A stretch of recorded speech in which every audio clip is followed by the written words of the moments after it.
Greetings, American Psychological Association. My name is Sean Smith. I'm a clinical psychologist in Denver, Colorado. I've spoken to you before. You might remember my critique of your guidelines for working with boys and men. Incidentally, you never responded to my invitation to discuss those guidelines. I'm not going to lie, that hurt. But I can't stay mad at you, APA. You're so darn cute when you play hard to get. So today I'm going to take a different approach. I'm not going to yell at you about methodology or challenge you to a debate. I'm going to be nice for the most part and see if we can find some common ground about better serving our clients. I'm going to make you love me. So let's get down to business. Our profession has been consumed by a dogmatic ideology and is creating serious ethical problems out here on the front lines. You, the leadership of the APA, are in a unique position to get our profession back on track, and today I'm hoping to persuade at least some of you to try. This problem of ideology in our profession is not new. I was speaking up about it a decade ago when I saw social psychologists producing passive-aggressive, low-rent studies claiming that conservatives are mentally inferior to liberals. Those papers were really just editorials masquerading as research, and they were a symptom of a much larger problem that plenty of people were already aware of. For example, this 2012 study uncovered open hostility against conservatives within our own ranks. Back then, conservative psychologists, both of them, were afraid to reveal their political leanings because doing so might harm their careers, and they were right to be anxious. Their liberal colleagues openly admitted that they would discriminate against them because of their political beliefs. In fact, the more liberal the respondents were, the more enthusiastically they said they would mistreat their conservative colleagues. That was a simpler time. Open hostility was something psychologists merely inflicted on each other. Just good, clean fun in the halls of academia. Well, that was then, and this is now. This political ideology, with all its malevolence toward those who don't toe the line, has leaked into the clinical world like the contents of a busted sewer line.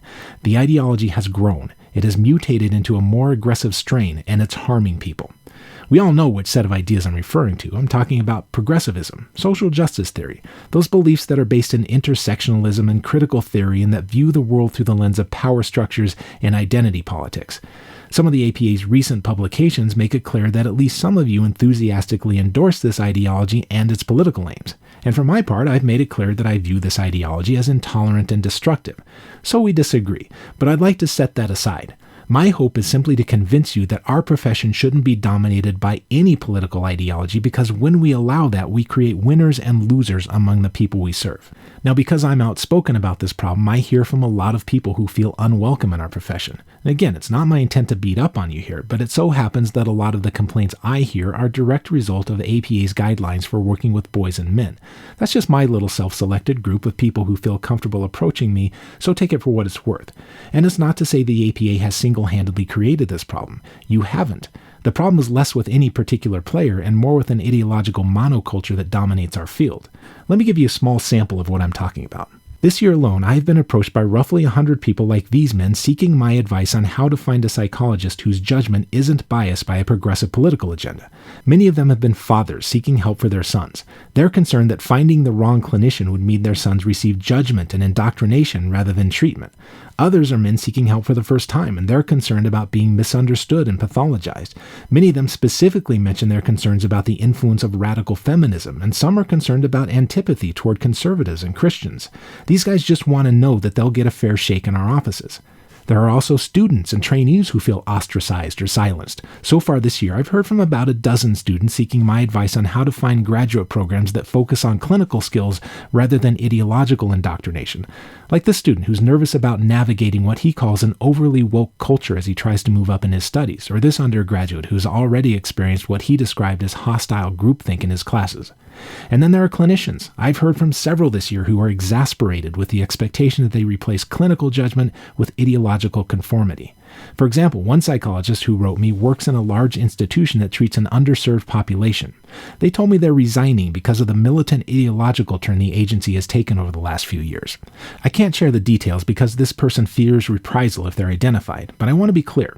This is a seasoned doctoral-level clinician who is self-censoring on clinical matters in order to avoid retribution from an ideologically possessed administration.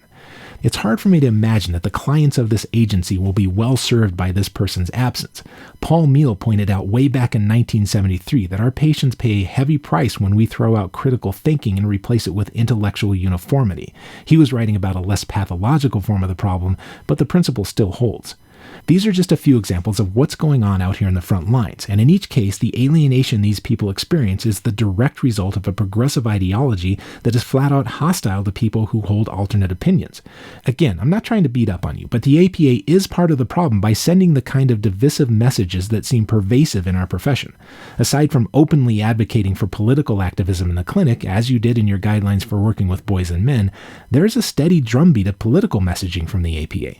For example, a few weeks ago, the APA wrote a letter to Mark Zuckerberg recommending that he ban hate speech on Facebook. The letter didn't define hate speech, which is a very sticky problem, but you made the argument that banning it, whatever it is good for mental health.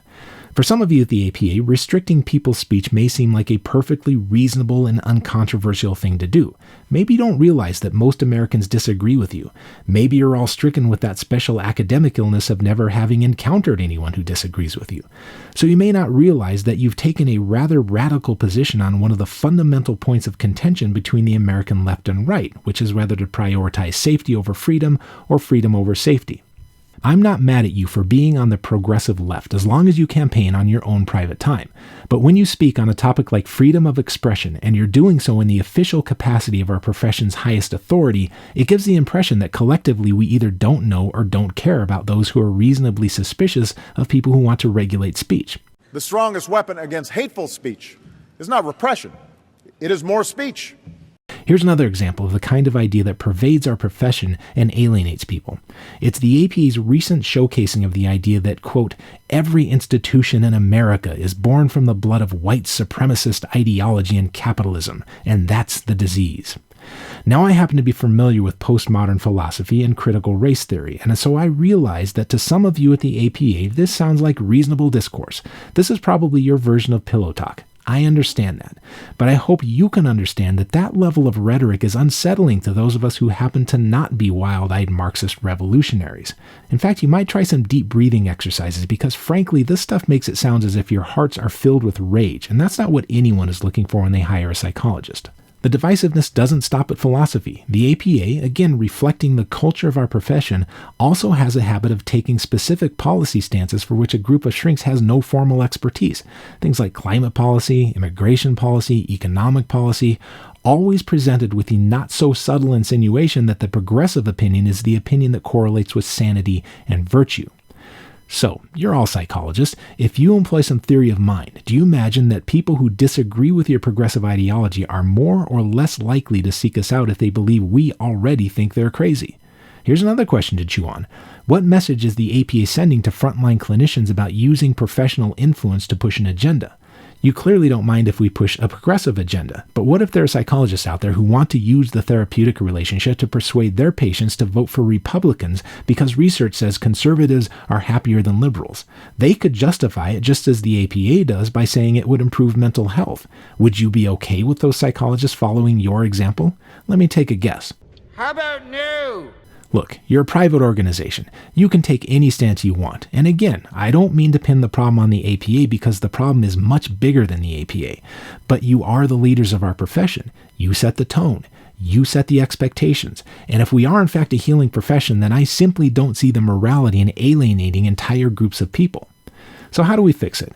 Well, smarter people than me have written at length about the importance of cultivating ideological diversity on the academic side of our field. I agree. I think that would improve every corner of our profession. I also think it would take a very long time to implement, if it's even possible, and it would take even longer for those changes to flow into the clinic and reverse the damage that's already being done. Luckily for you, I'm a simple man, and I see a simple solution to this problem.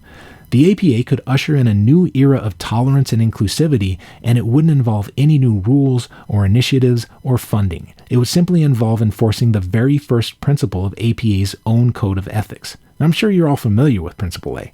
It's the one that says psychologists shouldn't misuse their influence by advancing their personal agendas while they're on the clock. Now, I look around and I see clear violations of that principle flowing straight into the clinic from academic and administrative leaders. When people who need our services avoid us because they feel ostracized, it's because someone has been misusing their influence. When psychology students can't explore ideas without being shouted down by the righteous mob, it's because somebody has been misusing their influence. And when clinicians are forced to stifle themselves to protect their paychecks, it's because someone has been misusing their influence. Now, since the APA holds so much power in our profession, particularly through the tremendous power of accreditation, you're in the unique position to set a new tone for tolerance. You can remind psychologists that it's our job to serve our clients, not our politics. At the very least, you could require psychologists to disclose their agenda if they view the clinic as the place to advance feminism, or to dismantle Western power structures, or to do whatever it is therapists do when they don't know how to do therapy. If therapists abided by the rules of informed consent, then clients and insurance companies could decide for themselves if they want to pay to be preached at, or if they'd prefer to work with someone who takes their job a little more seriously. But hey, I don't need to tell the APA about informed consent. You all practically invented the concept. In your own code of ethics, you clearly state that psychologists must inform clients as early as feasible about the nature of the therapy. So, if the nature of the therapy includes any form of political persuasion or any ideological framework that shapes the therapy in any way, then certainly that needs to be disclosed at the outset, am I right? I mean, I don't see another way to interpret that phrase. However, I am aware that there are a couple of roadblocks. The first problem is that some of you are shameless ideologues who see no problem here. I know from experience that some of you think progressive ideology is simply the correct point of view. To you, something like critical theory is no more controversial than the golden rule, so nothing needs to change. And you're absolutely certain that you're right because all the smart people you hang out with agree with you, or at least they let you believe that. If that's you, I wish you would get out more. There is no intellectual monoculture among our clients. It may appall you to hear this, but some of them do unsavory things like pump iron and vote for Donald Trump. Some of them even shop at Walmart.